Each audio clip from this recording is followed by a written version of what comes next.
Module 6 deals with information system security. Security services. Network security എന്തൊക്കെ services main ആയിട്ട് provide ചെയ്യണം. So first confidentiality. സെൻഡറിനും intended റിസീവറിനും മാത്രം എന്ത് മനസ്സിലാവണം, ട്രാൻസ്മിറ്റഡ് മെസ്സേജിലെ കണ്ടന്റ്സ് മനസ്സിലാവണം. അതാണ് എന്ത് കോൺഫിഡൻഷ്യാലിറ്റി.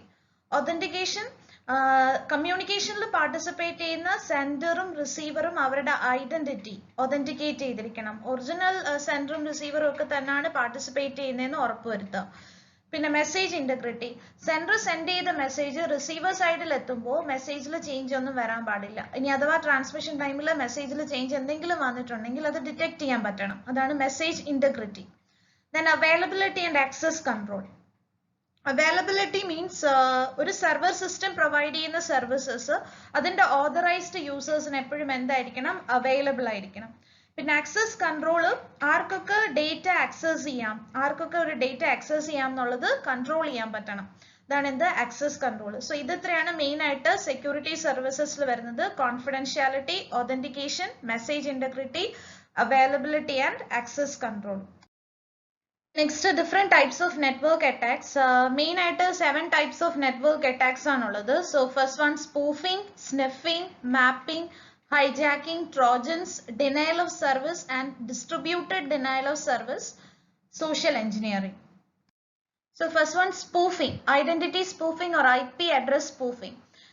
സ്പൂഫിംഗിൽ ചെയ്യുന്നതെന്ന് വെച്ചാൽ അറ്റാക്കർ നെറ്റ്വർക്ക് ഡിവൈസിന്റെ സോഫ്റ്റ്വെയർ, ഏത് നെറ്റ്വർക്ക് ഡിവൈസിനാണ് അറ്റാക്ക് ചെയ്യാൻ ഉദ്ദേശിക്കുന്നത് അതിന്റെ സോഫ്റ്റ്വെയറിൽ കൺട്രോൾ എടുക്കും. ആ കൺട്രോൾ കിട്ടിക്കഴിയുമ്പോൾ അവിടുന്ന് പോകുന്ന പാക്കറ്റ്സിലെല്ലാം യഥാർത്ഥ സോഴ്സിന്റെ അഡ്രസ്സ് റിമൂവ് ചെയ്തിട്ട് അറ്റാക്കറിന്റേതായിട്ടുള്ള ഒരു അഡ്രസ്സ് എന്ത് ചെയ്യുന്നു, പ്ലേസ് ചെയ്യുന്നു. അതിനാണ് എന്തെന്ന് പറയാ, IP സ്പൂഫിംഗ് എന്ന് പറയാം. അപ്പൊ ഈ സ്പൂഫ്ഡ് സോഴ്സ് IP അഡ്രസ് ചെയ്യുന്ന ഒറിജിനൽ സെൻഡിങ് ഹോസ്റ്റിന് ഫൈൻഡ് ഔട്ട് ചെയ്യാൻ പറ്റാണ്ടാവുന്നു. ഇനി ഇതിന്റെ ഒരു കൗണ്ടർ മെഷർ എന്ന് പറയുന്നത് ഇൻഗ്രസ് ഫിൽട്ടറിംഗ് ആണ്. ഇൻഗ്രസ് ഫിൽട്ടറിംഗ് എന്ന് വെച്ചാൽ എല്ലാ റൗട്ടേഴ്സും ഇൻഗ്രസ് ഫിൽട്ടറിംഗ് ചെയ്യുമ്പോൾ റൗട്ടേഴ്സ് എന്ത് ചെയ്യുന്ന വെച്ചാൽ ഈ വരുന്ന പാക്കറ്റ്സിന്റെ എല്ലാം സോഴ്സ് അഡ്രസ് എപ്പോഴും നോക്കും, അതിന്റെ സോഴ്സ് IP അഡ്രസ് നോക്കും. അപ്പൊ നോക്കുമ്പോൾ ഈ IP അഡ്രസ് എന്ന് പറയുന്നത് ആ റൗട്ടറിന്റെ ഇന്റർഫേസിന്റെ അടുത്തുള്ള റേഞ്ചിലുള്ള നെറ്റ്വർക്ക് അഡ്രസ്സിലൊക്കെ പെടുന്നതാണോ എന്ന് നോക്കും. സോ അതിന്റെ നിയർ ബൈ റേഞ്ചിൽ ഒന്നും വരുന്ന ഒരു അഡ്രസ് അല്ല എന്ന് കണ്ടു കഴിഞ്ഞാൽ ആ പാക്കറ്റിന് അത് എന്ത് ചെയ്യില്ല, ഫോർവേഡ് ചെയ്യില്ല. ആ പാക്കറ്റിന് അത് എന്ത് ചെയ്യും, ഡിസ്കാർഡ് ചെയ്യും. സോ ഒരു ഇൻക്രീസ് ഫിൽട്ടറിംഗ് ആണ് ഇതിന്റെ ഒരു കൗണ്ടർ മെഷർ ആയിട്ട് യൂസ് ചെയ്യുക. ഇപ്പൊ സ്പൂഫിംഗ് എന്ന് പറയുമ്പോൾ ഒറിജിനൽ അഡ്രസ് മാറ്റിയിട്ട് അവിടെ വേറൊരു സ്പൂഫ്ഡ് അഡ്രസ്സിന് പ്ലേസ് ചെയ്യുക. അതാണ് എന്ത് സ്പൂഫിംഗ് എന്ന് പറയുന്നത്. അടുത്ത നെക്സ്റ്റ് സ്നിഫിംഗ്. സ്നിഫിംഗ് എന്ന് പറഞ്ഞാൽ ഒരു നെറ്റ്വർക്കിൽ കൂടെ പാസ് ചെയ്യുന്ന ഡേറ്റ പാക്കറ്റ്സിനെയൊക്കെ ക്യാപ്ചർ ചെയ്യുക, മോണിറ്റർ ചെയ്യുക എന്നുള്ളതാണ് ഇത് സ്നിഫിംഗ്. ഇതിനായിട്ട് സ്നിഫർ പ്രോഗ്രാംസിനെ യൂസ് ചെയ്യും. ഇതിന്റെ ഒരു കൗണ്ടർ മെഷർ എന്ന് പറയുന്നത് അഥവാ ഈ പാക്കറ്റ്സിന് മോണിറ്റർ ചെയ്താലും ക്യാപ്ചർ ചെയ്താലും എൻക്രിപ്റ്റ് ചെയ്തിട്ടാണ് ഡേറ്റ സെൻഡ് ചെയ്യുന്നതെങ്കിൽ, സെൻഡർ റിസീവർ ഡേറ്റ എൻക്രിപ്റ്റ് ചെയ്തിട്ടാണ് സെൻഡ് ചെയ്യുന്നതെങ്കിൽ ഇത് അഥവാ ക്യാപ്ചർ ചെയ്താലും അവർക്ക് അത് അണ്ടർസ്റ്റാൻഡ് ചെയ്യാൻ പറ്റാണ്ടാക്കുക. സോ എന്ത് ചെയ്യാണ്, സോ ഇതിന്റെ ഒരു ബെസ്റ്റ് കൗണ്ടർ മെഷർ എന്ന് പറയുന്നത് എന്താണ്, end to end or user to user encryption ആണ് സ്നിഫിംഗിന്റെ ഒരു counter measure. Next mapping or eavesdropping. Mapping or eavesdropping എന്ന് പറഞ്ഞാൽ ഒരു നെറ്റ്വർക്കിനെ അറ്റാക്ക് ചെയ്യുന്നതിന് മുമ്പായിട്ട് അറ്റാക്കേഴ്സ് ഡേറ്റ കളക്ട് ചെയ്യുക. അതായത് ആ നെറ്റ്വർക്കിലുള്ള മെഷീൻസിന്റെ എല്ലാം IP അഡ്രസ് കളക്ട് ചെയ്യുക, അവർ യൂസ് ചെയ്യുന്ന ഓപ്പറേറ്റിംഗ് സിസ്റ്റംസ് ഒക്കെ എന്താന്ന് നോക്കുക, പിന്നെ ഓഫർ ചെയ്യുന്ന സർവീസസ് എന്താന്ന് നോക്കുക. ഇങ്ങനെ ഡേറ്റ കളക്ട് ചെയ്തിട്ട് അറ്റാക്ക് ചെയ്യുമ്പോൾ കുറെ കൂടെ ഫോക്കസ്ഡ് ആവാൻ പറ്റും. ഇങ്ങനെ process of gathering this information, attack ചെയ്യുന്നതിന് മുന്നേ ഈ ഇൻഫോർമേഷൻസ് എല്ലാം ഗ്യാദർ ചെയ്യുന്ന പ്രോസസ്സിനെയാണ് എന്തെന്ന് പറയുന്നത്, മാപ്പിംഗ് അല്ലെങ്കിൽ ഈവ്സ് ഡ്രോപ്പിംഗ് എന്ന് പറയുന്നത്. ഇതിന്റെയും ഒരു കൗണ്ടർ മെഷർ എന്ന് പറയുന്നത് എന്താണ്, സ്ട്രോങ് എൻക്രിപ്ഷൻ സർവീസസ് ആണ്. അടുത്ത next hijacking or man in the middle attack. Hijacking or man in the middle attack എന്ന് പറയുമ്പോൾ സെൻഡറിനും റിസീവറിനും ഇൻ ബിറ്റ്വീൻ ആര് നിൽക്കുക, ഇൻട്രൂഡർ നിൽക്കുക. ഇപ്പൊ A to B കമ്മ്യൂണിക്കേഷൻ നടക്കുവാണെങ്കിൽ എക്കും ബിക്കും ഇൻ ബിറ്റ്വീൻ ആയിട്ട് ആരുണ്ടാവും, ഇൻട്രൂഡർ ഉണ്ടാവും. Aയിൽ നിന്ന് Bയിലോട്ട് പോകുന്ന ഇൻഫോർമേഷൻ എല്ലാം ത്രൂ ഇൻട്രൂഡർ വഴിയായിരിക്കും Bയിലോട്ട് പോവുക. ബിന്ന് എയിലോട്ട് പോകുന്നതും B to ഇൻട്രൂഡർ വരും, ഇൻട്രൂഡറിൽ നിന്നായിരിക്കും എങ്ങോട്ട് പോവാ, എയിലോട്ട് പോവാ. സോ Aയും Bയും അറിയില്ല ഇൻ ബിറ്റ്വീൻ ഇൻട്രൂഡർ ഉണ്ടെന്ന്. ചില സമയത്ത് ഇൻട്രൂഡർ പാസീവ് ആയിട്ട് നിൽക്കാം, ഡേറ്റ എല്ലാം മോണിറ്റർ ചെയ്യുന്നുണ്ടാവുള്ളൂ. ചില സമയത്ത് ഇത് ആക്റ്റീവായിട്ട് പാർട്ടിസിപ്പേറ്റ് ചെയ്യും. അതായത് A to ഇൻട്രൂഡർ വരുന്ന ഡേറ്റയിൽ ചേഞ്ചസ് വരുത്തിയിട്ടായിരിക്കും ആർക്ക് കൊടുക്കുക, Bക്ക് കൊടുക്കുക. അങ്ങനെ ഇൻ ബിറ്റ്വീൻ ആരുണ്ടാവും, ഇൻട്രൂഡർ ഉണ്ടാവും. ഇനിയാണ് എന്തെന്ന് പറയുന്നത്, hijacking or man in the middle attack എന്ന് പറയുന്നത്. നെക്സ്റ്റ് ട്രോജൻസ് ഓർഡിനറി സോഫ്റ്റ്വെയർ വരെ തോന്നും, പക്ഷെ അതിനെ ലോഞ്ച് ചെയ്ത് കഴിയുമ്പോഴത്തേക്ക് വൺസ് അത് ലോഞ്ച് ചെയ്ത് കഴിഞ്ഞാൽ ചെയ്യുന്നത് മലീഷ്യസ് ആക്ഷൻസ് ആയിരിക്കും ചെയ്യുക. പിന്നെ next denial of service attack, DOS and distributed denial of service attack. Denial of service attack എന്ന് പറഞ്ഞാൽ ഒരു പെർട്ടിക്കുലർ നെറ്റ്വർക്ക്, ആ പെർട്ടിക്കുലർ നെറ്റ്വർക്കിനെ അതിന്റെ റിയൽ യൂസേഴ്സിന് അൺഅവൈലബിൾ ആക്കി തീർക്കുക, ബിസി ആക്കിയോ എങ്ങനെയെങ്കിലും അതിനെ അൺഅവൈലബിൾ ആക്കി തീർക്കുക എന്നുള്ളതാണ് ഇത് ഡിനയൽ ഓഫ് സർവീസ്. അതിനായിട്ട് ഈ അറ്റാക്കേഴ്സ് എന്ത് ചെയ്തുകൊണ്ടിരിക്കും, ഈ പറയുന്ന നെറ്റ്വർക്കിന്റെ അറ്റാക്ക് ചെയ്യാൻ ഉദ്ദേശിക്കുന്ന നെറ്റ്വർക്കിന്റെ റിസോഴ്സസിനെ അവർ ഓവറായിട്ട് യൂസ് ചെയ്തുകൊണ്ടിരിക്കും. സോ റിയൽ യൂസേഴ്സിന് അൺഅവൈലബിൾ ആയി തീരും ഇതിന്റെ resources.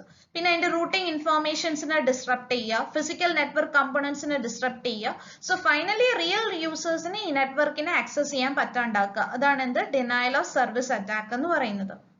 Common forms of denial of service attacks are buffer overflow attacks, Smurf attack, SYN floods. Buffer overflow attack എന്ന് വെച്ചാൽ ഈ അറ്റാക്കേഴ്സ് എന്ത് ചെയ്യും, ഏത് നെറ്റ്വർക്കിനെയാണോ അറ്റാക്ക് ചെയ്യാൻ ഉദ്ദേശിക്കുന്നത് ആ നെറ്റ്വർക്കിലോട്ട് കൂടുതൽ ട്രാഫിക് വെറുതെ എന്ത് ചെയ്തുകൊണ്ടിരിക്കും, സെൻഡ് ചെയ്തുകൊണ്ടിരിക്കും. സോ ആ നെറ്റ്വർക്ക് അതിന്റെ പ്രോഗ്രാമർ എക്സ്പെക്ട് ചെയ്യുന്ന ബഫർ സൈസ് അതിനേക്കാൾ കൂടുതൽ, ആ ബഫർ സൈസിനെ ഹാൻഡിൽ ചെയ്യുന്നതിനെ, മെമ്മറി സൈസിനെ ഹാൻഡിൽ ചെയ്യുന്നതിനേക്കാൾ കൂടുതൽ ഡേറ്റ എന്ത് ചെയ്തുകൊണ്ടിരിക്കും, ട്രാഫിക് അതിലോട്ട് സെൻഡ് ചെയ്തുകൊണ്ടിരിക്കും. അപ്പൊ എന്ത് ചെയ്യുന്ന വെച്ചാൽ ഒറിജിനൽ യൂസേഴ്സിന് ആക്സസ് ചെയ്യാൻ പറ്റാണ്ടാവും, അവിടുത്തെ റിസോഴ്സസ് തീർന്നു പോകും. അതാണ് ബഫർ ഓവർഫ്ലോ അറ്റാക്ക് എന്ന് പറയുന്നത്. ഇനി സ്മർഫ് അറ്റാക്ക് എന്ന് പറഞ്ഞാൽ, സ്മർഫ് അറ്റാക്കിന്റെ കേസിൽ അറ്റാക്കർ IP പിങ് റിക്വസ്റ്റുകൾ അയക്കും. IP പിങ് റിക്വസ്റ്റുകൾ ഒരുപാട് ഹോസ്റ്റുകൾക്ക് അയക്കും. IP പിങ് റിക്വസ്റ്റ് എന്ന് പറഞ്ഞാൽ ഏതെങ്കിലും ഒരു പെർട്ടിക്കുലർ ഡിവൈസ് ആക്റ്റീവ് ആണോ എന്ന് അറിയാൻ വേണ്ടി സെൻഡ് ചെയ്യുന്നതാണ് IP പിങ് റിക്വസ്റ്റ്. അത് ആക്റ്റീവ് ആണെങ്കിൽ തിരിച്ച് എന്തയക്കും, പിങ് റിപ്ലേസ് തിരിച്ചയക്കും. അപ്പോൾ ഈ അറ്റാക്കേഴ്സ് എന്ത് ചെയ്യാന്ന് വെച്ചാൽ ഒരുപാട് ഡിവൈസസിന് ഇതുപോലെ IP പിങ് റിക്വസ്റ്റുകൾ അയക്കും. പക്ഷേ അങ്ങനെ റിക്വസ്റ്റ് അയക്കുമ്പോൾ അറ്റാക്കറിന്റെ അഡ്രസ് അല്ല വെക്കുന്നത്, പകരം ഏത് നെറ്റ്വർക്കിനെയാണോ അറ്റാക്ക് ചെയ്യാൻ ഉദ്ദേശിക്കുന്നത് അവരുടെ അഡ്രസ്സിനെ സ്പൂഫ് ചെയ്താണ് വെക്കുക.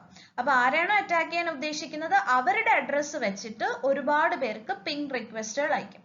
അപ്പൊ ഈ പിങ് റിക്വസ്റ്റ് കിട്ടുന്ന എല്ലാ ഡിവൈസും തിരിച്ച് എന്ത് സെൻഡ് ചെയ്യും, പിങ് റിപ്ലേസ് സെൻഡ് ചെയ്യും. പക്ഷെ ആ പിങ് റിപ്ലേസ് എല്ലാം എങ്ങോട്ടായിരിക്കും പോവുക, അറ്റാക്കറിലോട്ടായിരിക്കില്ല പോവുക, സ്പൂഫ്ഡ് ഹോസ്റ്റിലോട്ടായിരിക്കും പോവുക. കാര്യം ഈ അറ്റാക്ക് ചെയ്യാൻ ഉദ്ദേശിച്ച ആളുടെ അഡ്രസ് ആണ് വെച്ചത്. സോ ഇയാൾക്ക് ഈ പറയുന്ന എല്ലാവരുടെയും എന്ത് കിട്ടും, പിങ് റിപ്ലേസ് വന്ന് ഫ്ലഡ് ചെയ്യാൻ തുടങ്ങും. അങ്ങനെ പിങ് റിപ്ലേസ് എല്ലാം കൂടെ വരുമ്പോഴത്തേക്ക് ആ നെറ്റ്വർക്ക് ഒറിജിനൽ യൂസേഴ്സിന് ആക്സസബിൾ അല്ലാണ്ടാവും. അതാണ് എന്ത് സ്മർഫ് അറ്റാക്ക് എന്ന് പറയുന്നത്. പിന്നെ അടുത്ത നെക്സ്റ്റ് സിൻ ഫ്ലഡ്സ് എന്ന് പറയുമ്പോൾ ഒരു കണക്ഷൻ എസ്റ്റാബ്ലിഷ് ചെയ്യാനായിട്ട് ഡേറ്റ സെൻഡ് ചെയ്യുന്നതിന് മുന്നേ കണക്ഷൻ എസ്റ്റാബ്ലിഷ് ചെയ്യാനായിട്ട് സിൻ റിക്വസ്റ്റ് അയക്കും. ഇപ്പൊ അറ്റാക്കർ ഏത് നെറ്റ്വർക്കിനാണ് അറ്റാക്ക് ചെയ്യാൻ ഉദ്ദേശിക്കുന്നത് അങ്ങോട്ട് ഒരുപാട് സിൻ റിക്വസ്റ്റുകൾ അയച്ചുകൊണ്ടിരിക്കും. അപ്പൊ ഈ സിൻ റിക്വസ്റ്റ് കിട്ടുന്നതിനെല്ലാം കണക്ഷൻ എസ്റ്റാബ്ലിഷ് ചെയ്യാൻ പെർമിഷൻ കൊടുക്കുമ്പോൾ അതെന്ത് ചെയ്യും, ടാർഗറ്റ് സൈറ്റ് അതിന് വേണ്ടുന്ന റിസോഴ്സസ് എല്ലാം അലക്കേറ്റ് ചെയ്ത് വെക്കും. അപ്പൊ അതിന് ഈ പറയുന്ന അറ്റാക്കറിന്റെ വരുന്ന സിൻ റിക്വസ്റ്റുകൾക്ക് വേണ്ടിയിട്ടെല്ലാം അതെന്ത് ചെയ്ത് അലക്കേറ്റ് ചെയ്ത് വെക്കും, റിസോഴ്സസ് അലക്കേറ്റ് ചെയ്ത് വെക്കും. അപ്പൊ ലെജിറ്റിമേറ്റ് യൂസേഴ്സിന് പ്രൊവൈഡ് ചെയ്യാൻ റിസോഴ്സസ് ഇല്ലാണ്ടാവും. അതാണ് എന്തെന്ന് പറയുന്നത് സിൻ ഫ്ലഡ്സ് എന്ന് പറയുന്നത്. അപ്പൊ ഇതൊക്കെയാണ് common forms of denial of service attacks. Next, distributed denial of service attacks. Distributed denial of സർവീസിൽ അറ്റാക്കർ ആദ്യം ഒരുപാട് ഹോസ്റ്റുകളുടെ കൺട്രോൾ എടുക്കും. ഒരുപാട് ഹോസ്റ്റുകളിൽ അവരുടെ സ്ലേവ് പ്രോഗ്രാംസിനെ ഇൻസ്റ്റാൾ ചെയ്യും.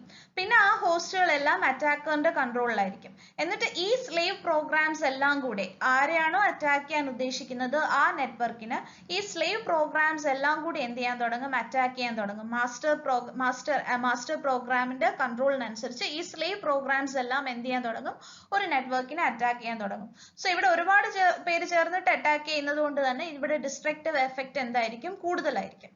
അടുത്ത next social engineering. Social engineering എന്ന് പറഞ്ഞാൽ നമ്മൾ യൂസേഴ്സിനെ തന്നെ തെറ്റിദ്ധരിപ്പിച്ചിട്ട് ആ യൂസേഴ്സിൽ നിന്ന് കോൺഫിഡൻഷ്യൽ ഇൻഫോർമേഷൻ ഒബ്റ്റെയിൻ ചെയ്യുന്നതിനാണ് എന്തെന്ന് പറയാം, സോഷ്യൽ എഞ്ചിനീയറിംഗ് എന്ന് പറയാം. സോ ഇത് ഇത്രയാണ് കോമൺ അറ്റാക്സ്.